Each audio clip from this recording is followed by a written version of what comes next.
Irmãos, bom dia, tudo bom? Nós estamos num mês muito especial. A gente está entrando no mês de um precioso valor para a nossa igreja, como para todo o nosso povo batista. E, na verdade, é um mês que valoriza a vida de pessoas muito importantes para a obra, para o reino do Senhor. Nós estamos entrando no mês da juventude.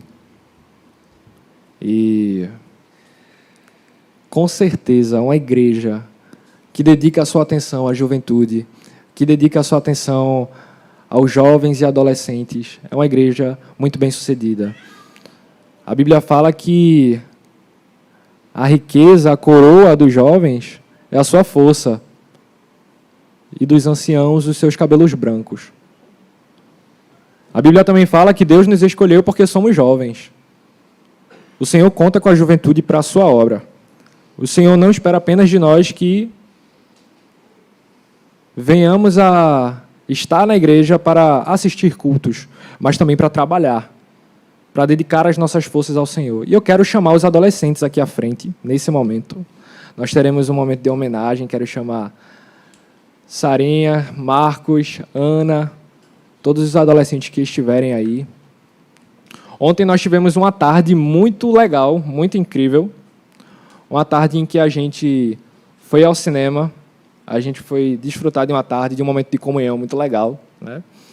E foi um filme também muito bom, muito enriquecedor. A gente assistiu Elementos. Eu não sei se você já assistiu, mas se não, assista. É um filme muito legal e tem uma mensagem muito bacana. E foi uma tarde para comemorar esse tempo muito especial, né?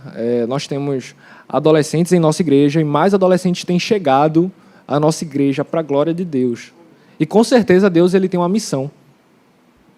E a missão descrita na Bíblia a todo crente é inclusive para a gente, para os jovens, né? Inclusive para os adolescentes também.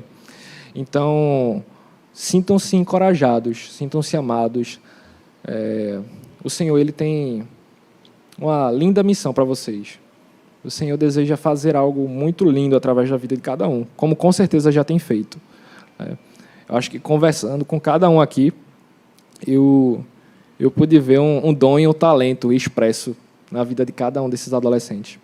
Eu quero convidar agora a Ana para fazer uma oração pelas nossas vidas, pela vida dos adolescentes, e entregando esse momento tão especial. Antes disso, eu quero entregar para vocês um chocolate, uma lembrancinha.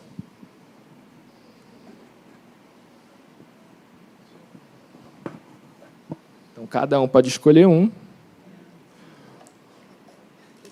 O que sobrar é meu.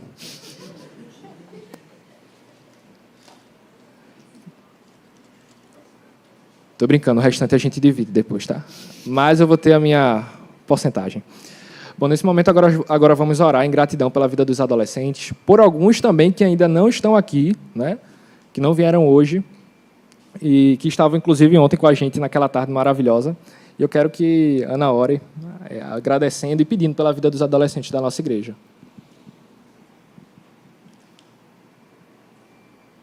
Senhor Deus, muito obrigada, Pai, pela oportunidade de nos deixar te conhecer, de nos deixar te entregar nossa vida, de nos fazer instrumentos para a mudança, não só de nós, não só do nosso coração e espírito, mas de qualquer um a quem pudemos passar a palavra, passar um olhar, passar aquilo que o Senhor nos ensina, Pai, que é o amor.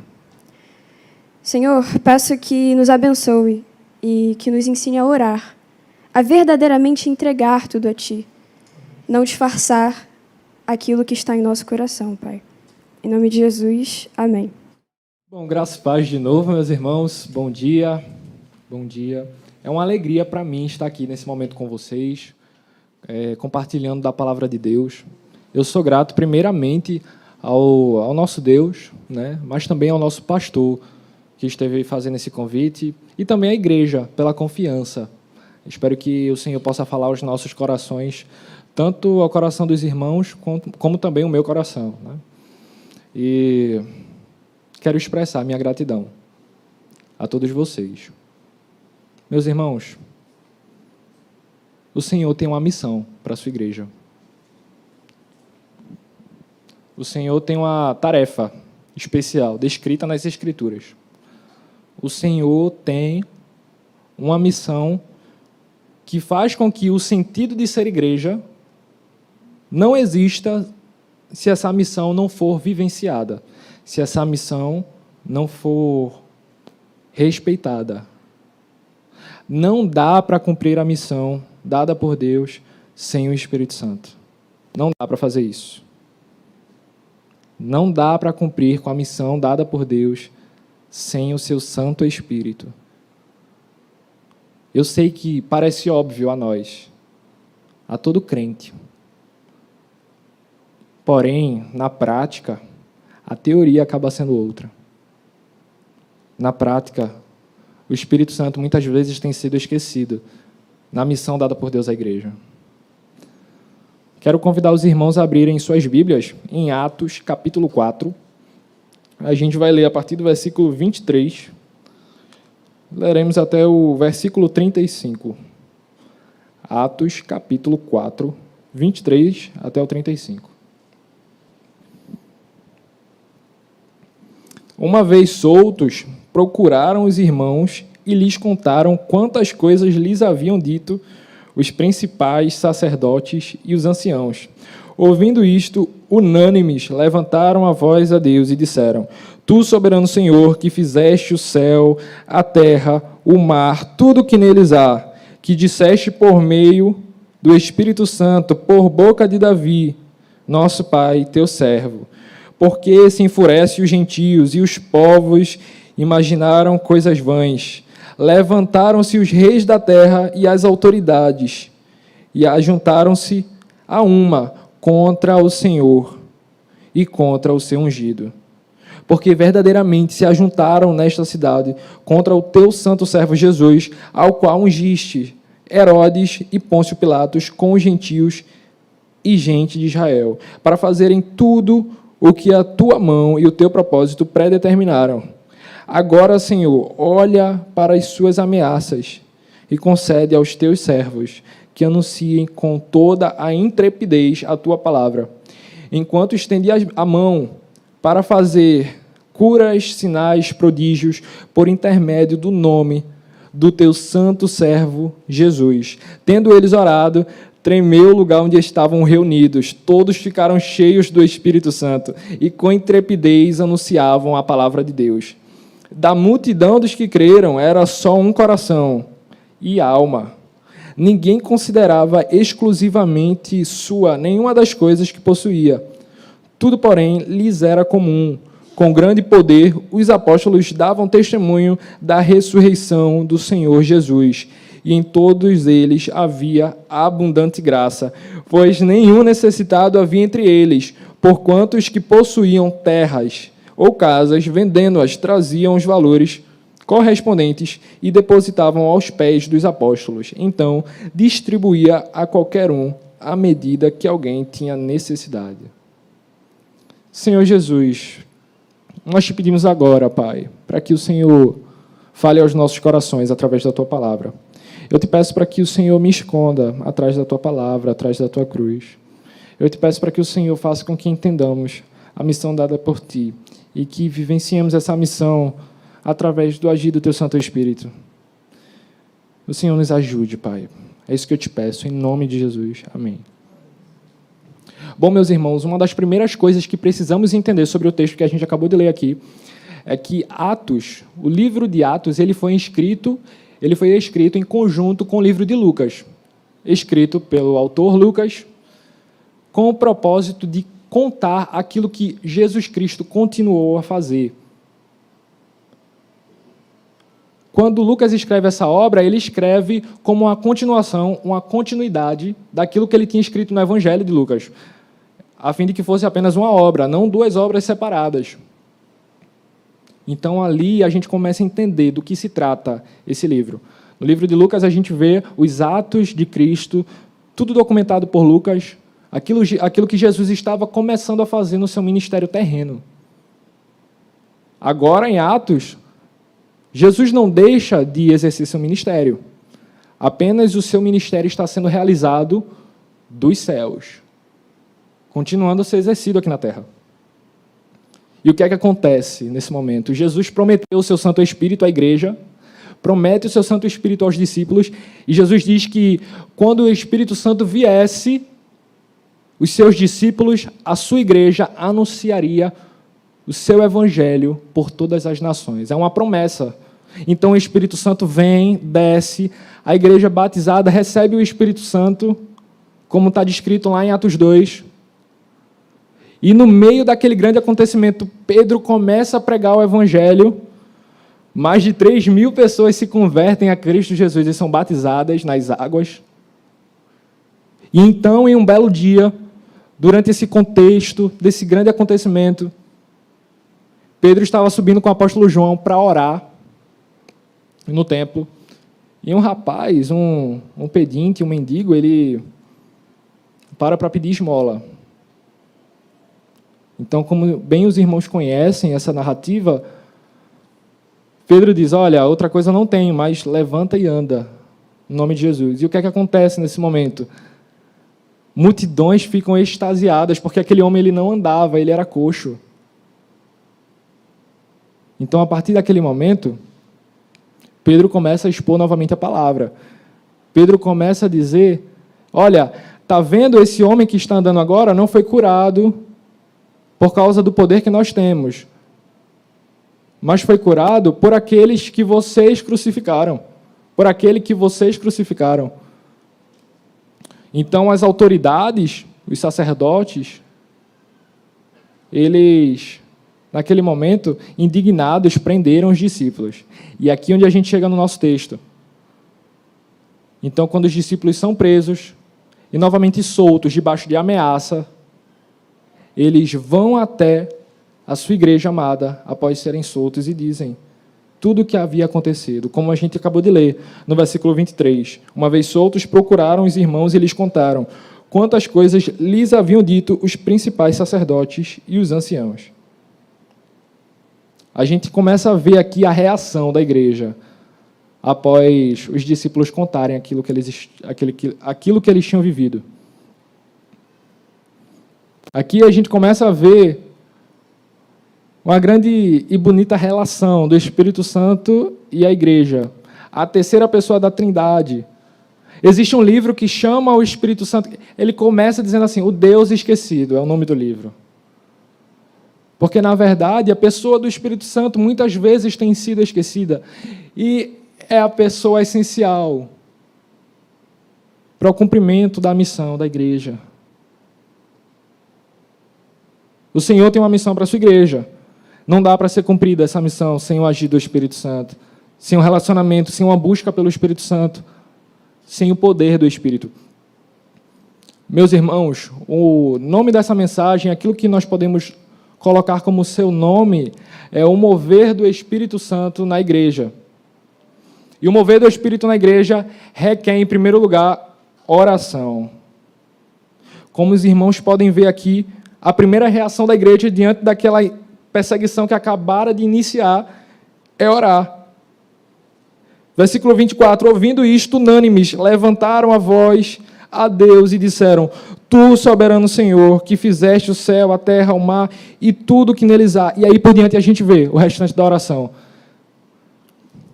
Meus irmãos, a oração, todos aqui sabemos que é essencial, é a respiração da alma, é a respiração da vida cristã. Não existe vida cristã sem oração, mas também não existe o cumprimento da missão sem oração.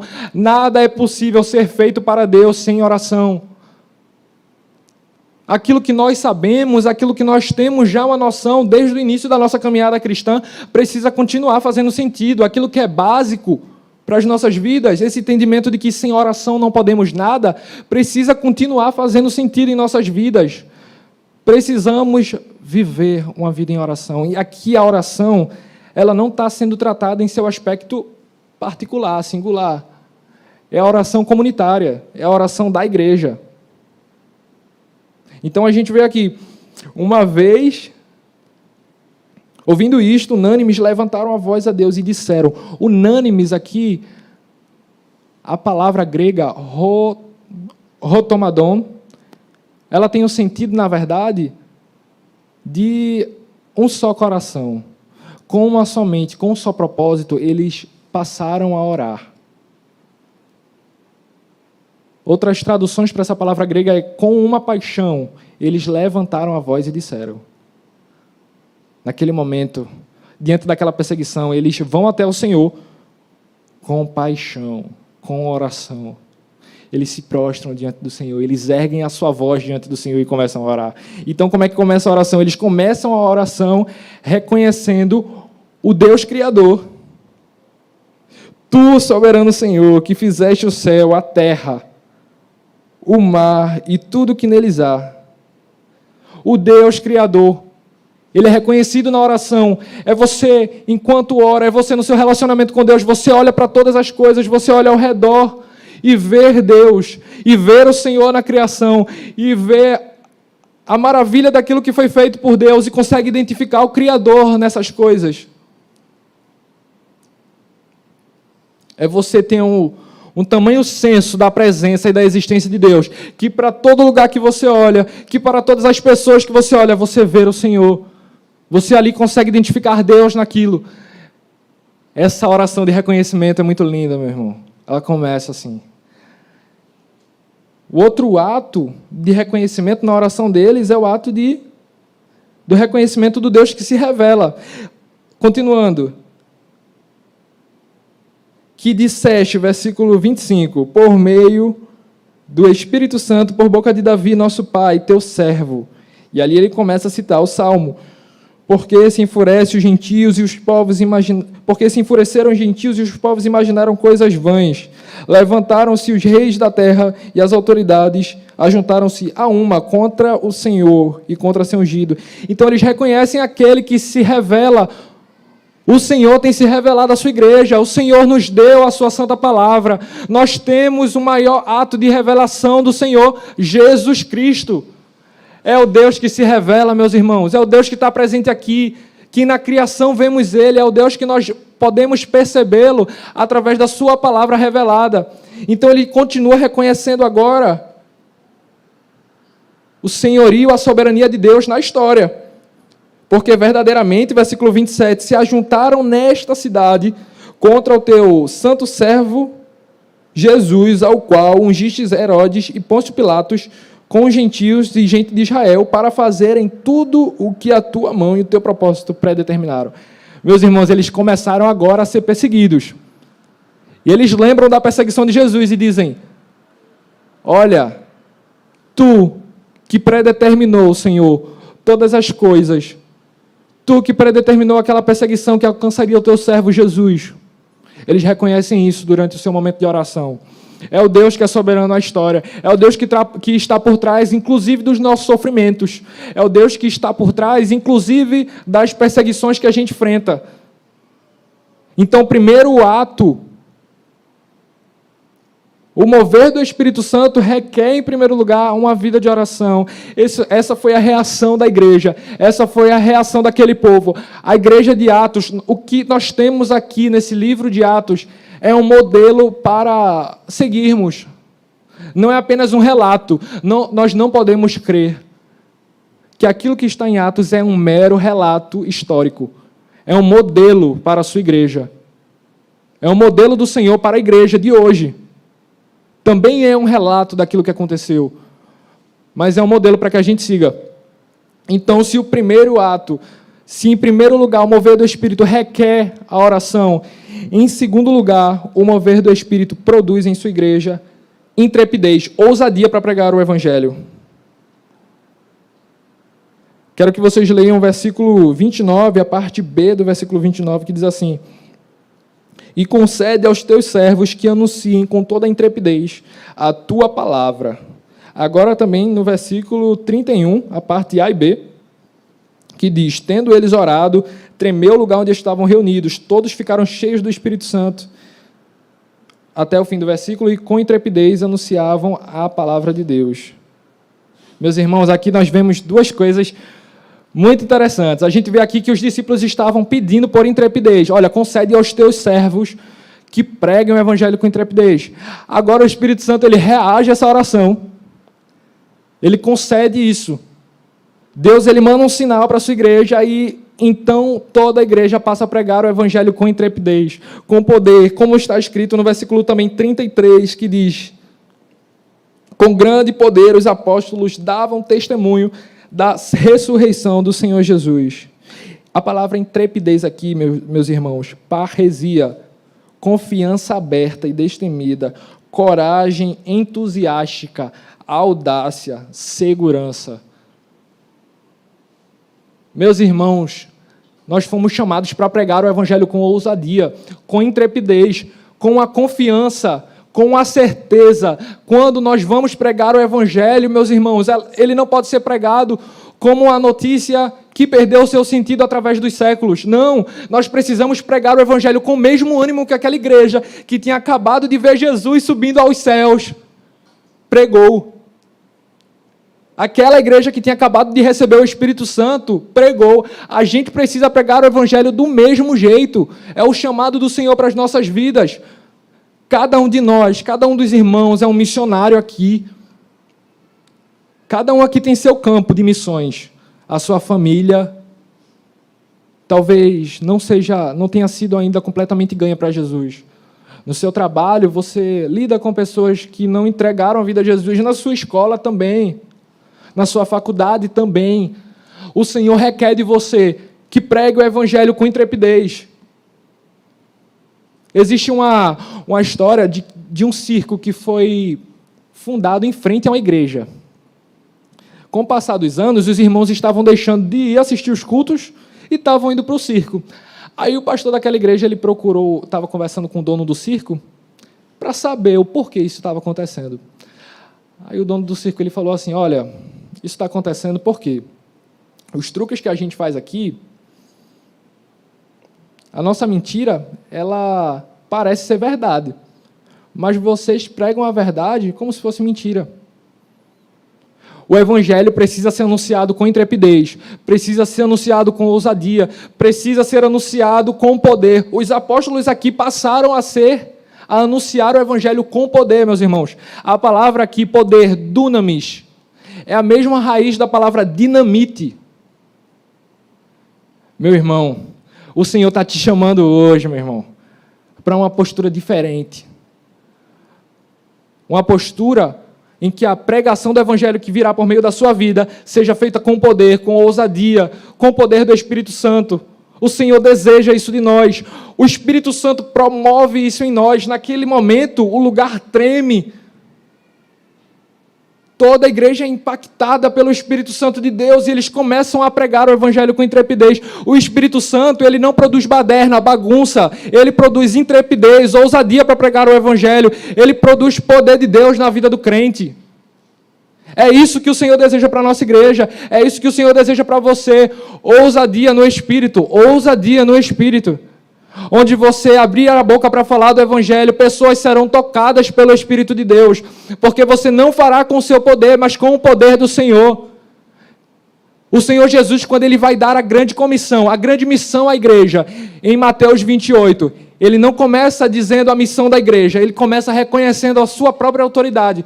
Toda a autoridade a mim foi dada. Jesus começa falando, então vão, então ide por todo o mundo.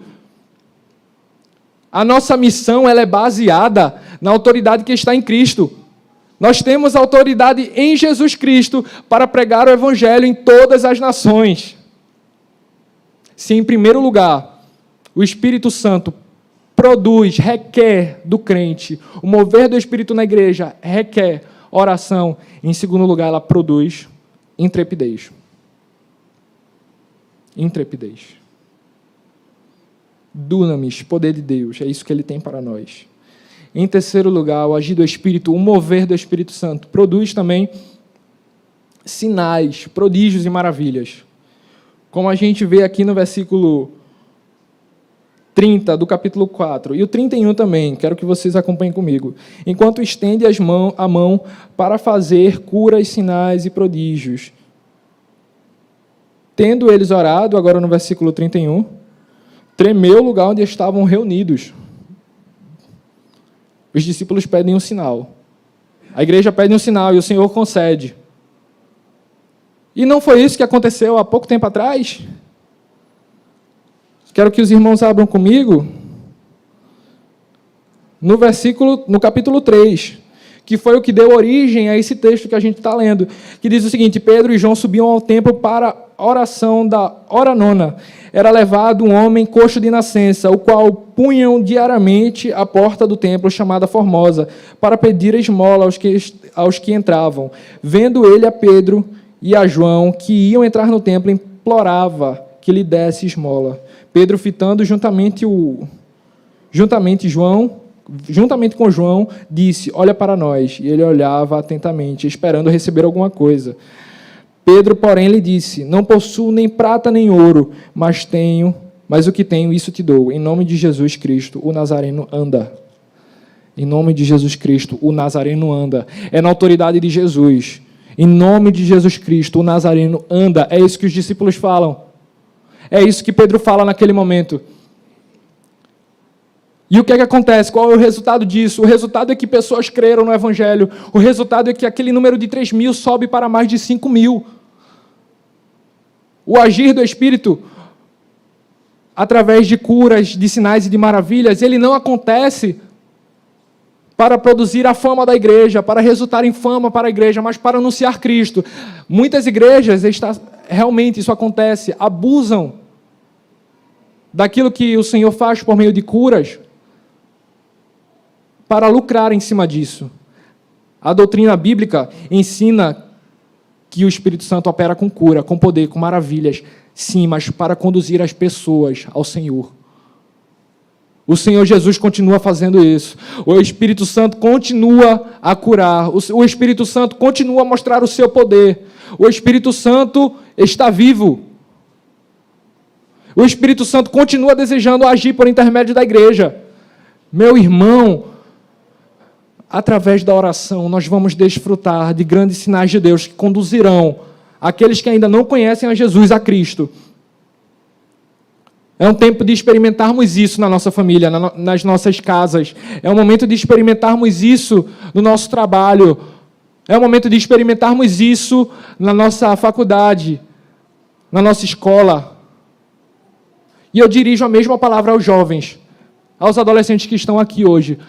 Vejam só, a mesma missão dada por Cristo em Mateus 28, para irem por todo o mundo. A mesma missão dada pelo Senhor aqui, o mesmo agir por meio da igreja aqui, tanto para os adultos, como também servem para nós, jovens, como serve também para você, adolescente.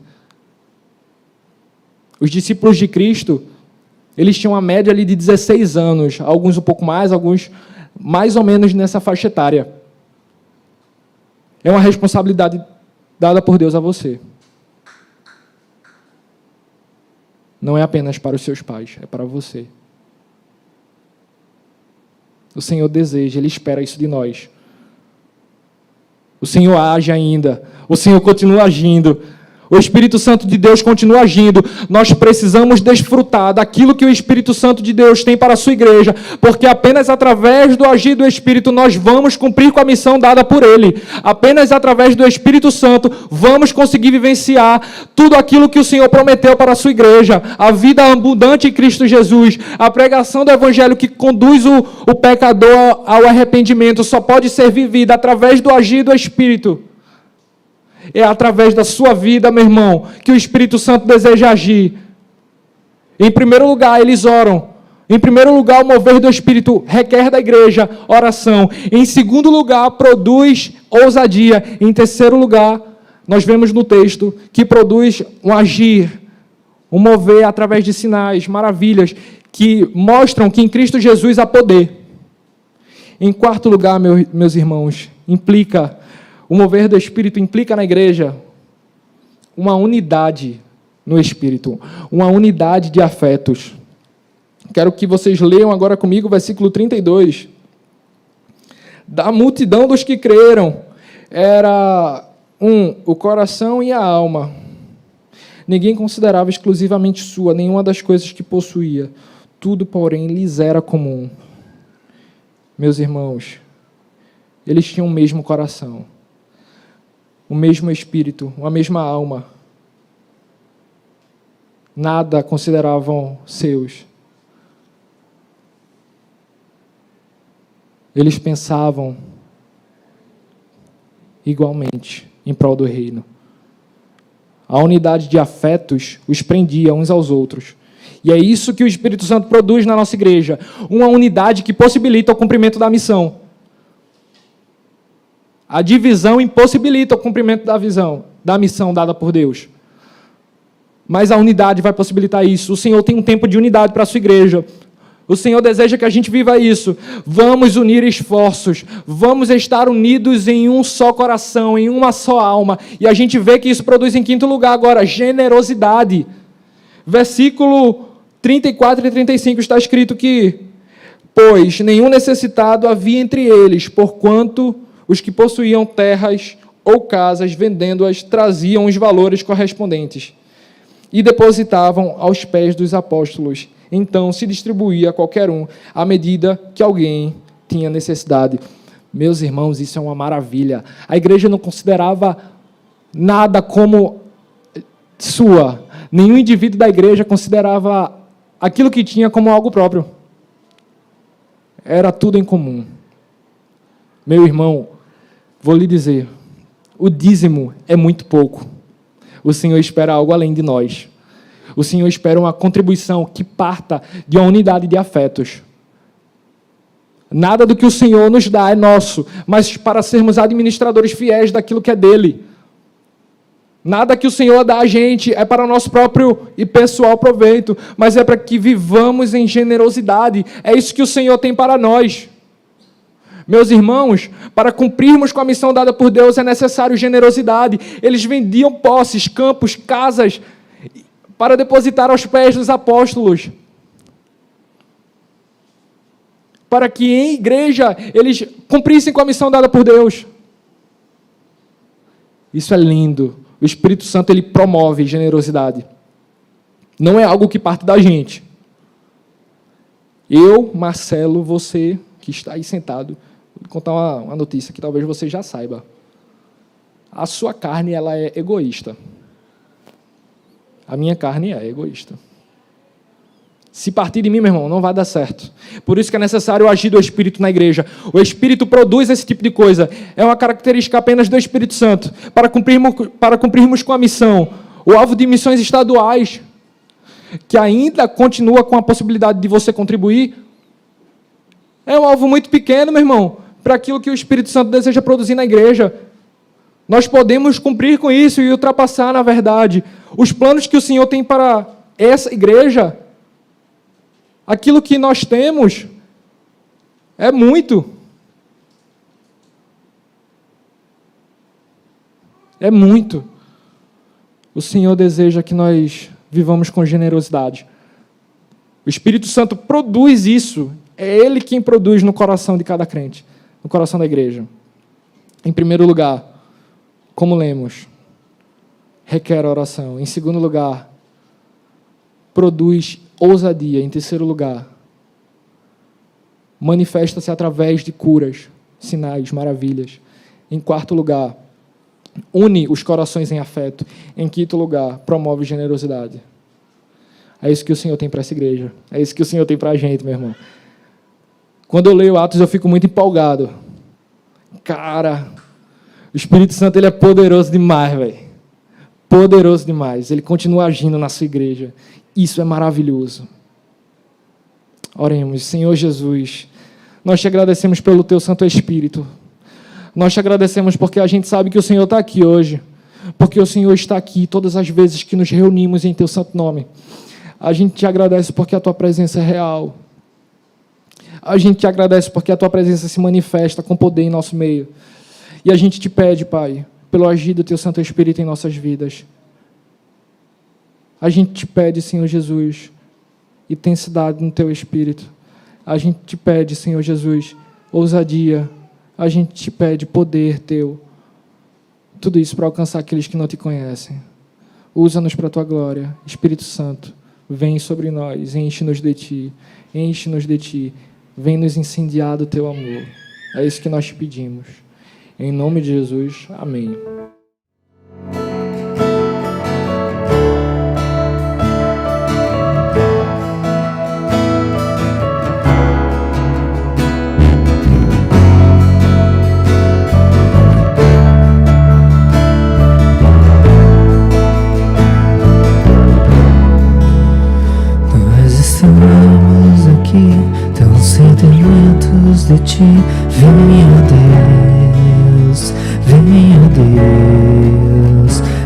Enche este lugar, meu desejo é sentir teu poder, teu poder.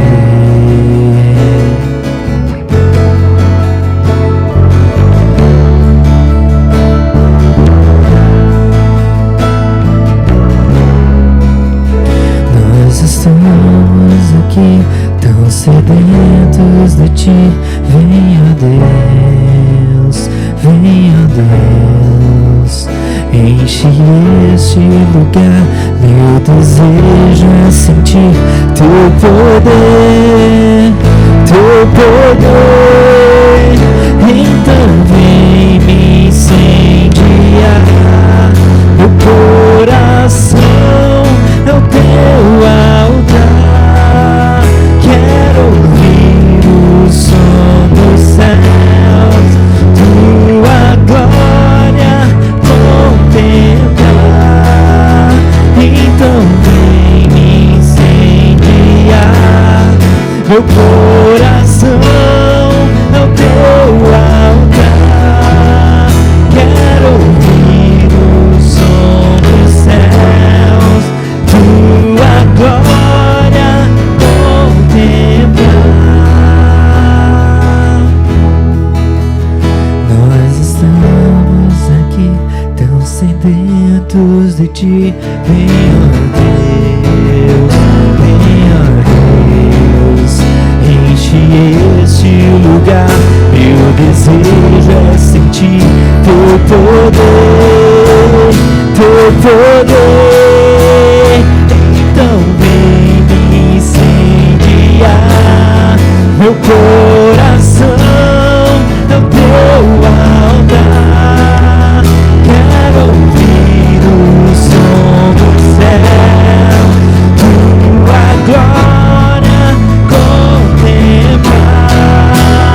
Então vem me incendiar, meu coração é o teu altar. Quero ouvir o som do céu, tua glória contemplar.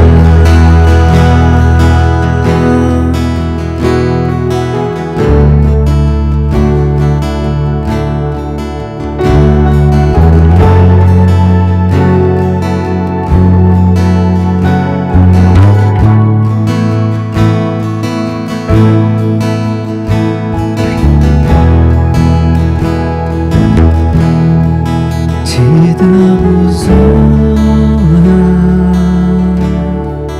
te damos glória, teu é o poder, pra sempre, amém. Te damos